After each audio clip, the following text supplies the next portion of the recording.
Bienvenue sur Africa 24 dans cette nouvelle édition du QG News. Au sommaire de l'actualité, nouvelle crise entre le régiment de sécurité présidentielle et le Premier ministre de transition au Burkina Faso. Le président Michel Kafando, dans le rôle de médiateur, a entamé des négociations. Sommet des chefs d'État est-africains ce lundi en Tanzanie, pourtant consacré à la crise politique au Burundi. Le président burundais Pierre Nkurunziza, en campagne pour l'élection présidentielle controversée du 15 juillet, n'y participe pas. Tournoi de détection en Guinée équatoriale. Une compétition organisée par la Fédération équato-guinéenne de football a eu lieu du 27 juin au 5 juillet. Certains de ces joueurs feront partie des sélections nationales des moins de 17 et 20 ans.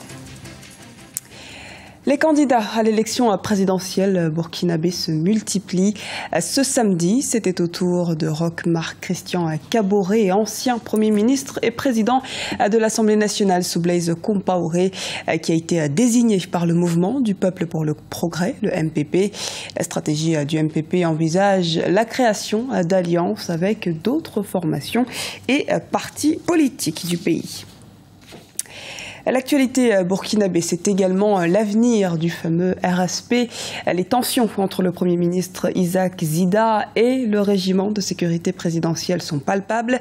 3 officiers ont été entendus le 30 juin dernier après des rumeurs selon lesquelles une action devait être fomentée contre le chef du gouvernement. Le point tout de suite avec Idelette Mirabel-Bissou. Au Burkina Faso, c'est une crise de confiance qui règne entre le Premier ministre Isaac Zida et ses frères d'armes du RSP, le régiment de sécurité présidentielle. À l'origine, selon certains observateurs, les revendications du RSP auprès du chef du gouvernement classées sans suite. Mais les circonstances du retour du Premier ministre de mission à Taïwan le 28 juin 2015 ont exacerbé les tensions. En cause, la tentative présumée de l'arrestation du Premier ministre burkinabé. La crise ne date pas d'aujourd'hui.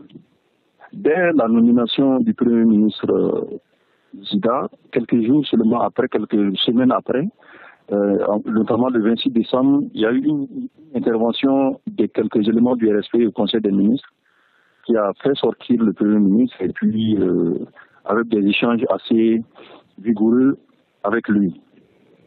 Cette première intervention était motivée par les décisions que le Premier ministre avait prises de changer le chef d'état-major particulier de l'armée, de la présidence. À partir de là, il s'est instauré une relation pas très sereine entre le Premier ministre et son régiment d'origine. Dans le cadre de la tentative d'arrestation du chef du gouvernement, 3 responsables du régiment de sécurité présidentielle ont été convoqués à la gendarmerie, en l'occurrence le lieutenant-colonel Céleste Koulibaly, chef du corps du RSP, et les capitaines Abdoulaye Dao et Flavien Kaboré. Cette crise au sommet de l'État intervient quelques mois avant les élections présidentielles et législatives du 11 octobre 2015. Les institutions de l'État fonctionnant, la Commission électorale nationale est chargée d'organiser les élections. Elle est appuyée sur cette question. Les partis politiques sont presque en campagne pour se préparer à l'élection présidentielle.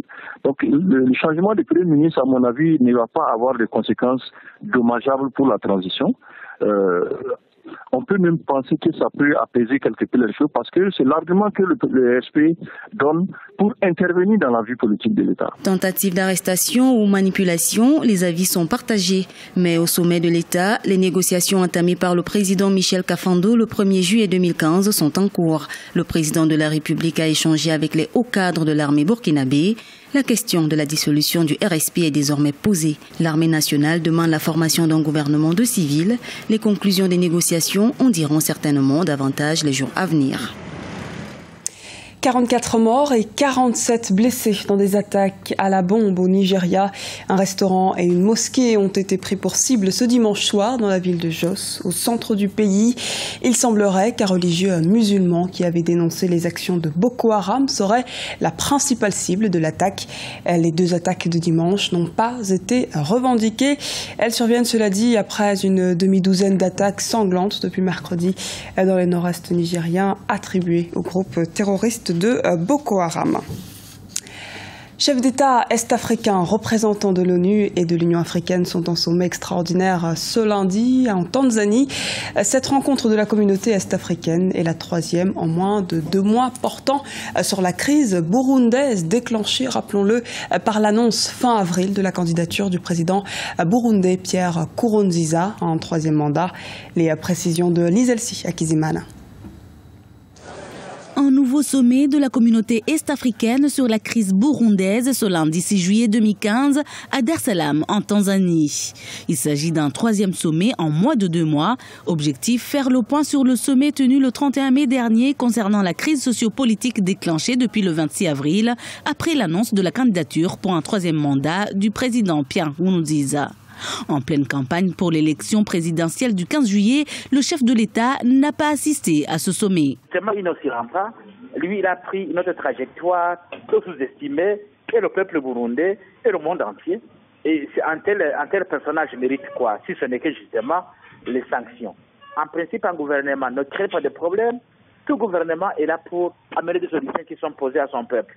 Mais le nôtre, c'est un créateur de problèmes et non pas un pourvoyeur de solutions. Ce sommet de l'EAC a vu la participation de 2 présidents sur les 5 qui constituent la communauté est-africaine, le président tanzanien Jakaya Kikwete et Yoweri Museveni de l'Ouganda.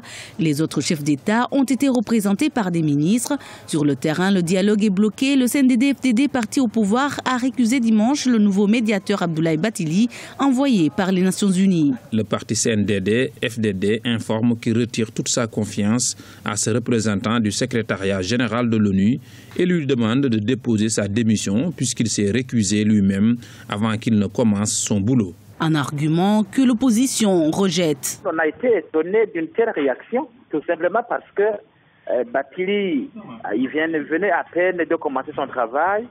Bathily, il a invité tout le monde.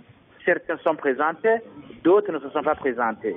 Donc l'argument selon lequel, voilà, Bathily a rencontré une partie, n'a pas rencontré l'autre partie, on ne sait pas ce qu'il voulait, donc leur argumentaire ne tient pas debout parce qu'ils avaient été invités comme d'autres. En attendant la sortie des résolutions du sommet de l'EAC de ce lundi, le gouvernement maintient le calendrier électoral. Le président Pierre Nkurunziza est en campagne pour la présidentielle du 15 juillet, une deuxième partie du processus électoral qui sera boycottée par l'opposition. Et ajoutons que les auteurs des attaques à la grenade au Burundi se sont manifestés. Il s'agit notamment de Léonard Ngendakumana, bras droit du général Godefroy Niyombare, auteur de la tentative de coup d'État de mai dernier. Il a notamment affirmé que cette démarche se poursuivrait et s'intensifierait afin de chasser le président burundais Pierre Nkurunziza, je cite, par la force. L'ONU dénonce de graves violations des droits de l'homme au Soudan du Sud. Un rapport des enquêteurs de la mission des Nations Unies au Soudan du Sud, la MINUS, accuse l'armée sud-soudanaise d'exactions allant d'enlèvement au pillage en passant par des abus sexuels. Le gouvernement a annoncé ce dimanche que des poursuites seraient engagées à l'encontre des présumés coupables si les violations étaient avérées. Ce journal a été réalisé par l'ensemble de la rédaction. Merci pour votre fidélité. Retrouvez dans un instant une nouvelle édition de l'actualité sur Africa 24.